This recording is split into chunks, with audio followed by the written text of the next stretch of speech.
دنیا میں تیل کی لڑائی کی جنگ اب سونے کی لڑائی تک پہنچ چکی ہے۔ یہ ہے وہ جبل عامر جو اصل خون ریزی کی وجہ ہے، جو سوڈان کے مغربی علاقے دارفور میں واقع ہے، جہاں سے 2012 کے بعد سونا نکلنا شروع ہوا اور صرف 2023 میں جبل عامر سے 50 ٹن سونا نکلا تھا۔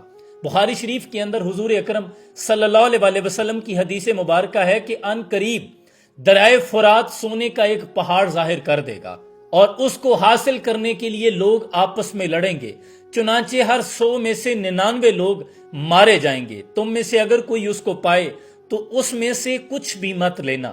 یہ قرب قیامت کی نشانیاں ہیں کہ آج اگر سوڈان میں اتنا سونا نکلنے پر اتنی خون ریزی ہو رہی ہے، 2012 میں بھی اس کی وجہ سے خون ریزی ہوئی تھی، ہزاروں لوگ، درجنوں لوگ بے گھر ہو گئے تھے اور ہزاروں جان کی بازی ہار گئے تھے، تو ایک لمحے کے لیے سوچیں کہ جب فرات سونے کے پہاڑ کو ظاہر کرے گا تب کتنی خون ریزی ہوگی۔ یہ قرب قیامت کے منظر ہیں جو آج سوڈان میں ہو رہا ہے۔ اللہ کی ذات سے دعا ہے کہ اللہ ہمارے ایمان کو یہ قرب قیامت کے فتنوں سے، نت نئے جو فتنے نکل رہے ہیں، اس سے ہماری نسلوں کے اور ہمارے ایمانوں کو محفوظ رکھے۔ سلام پہنچے۔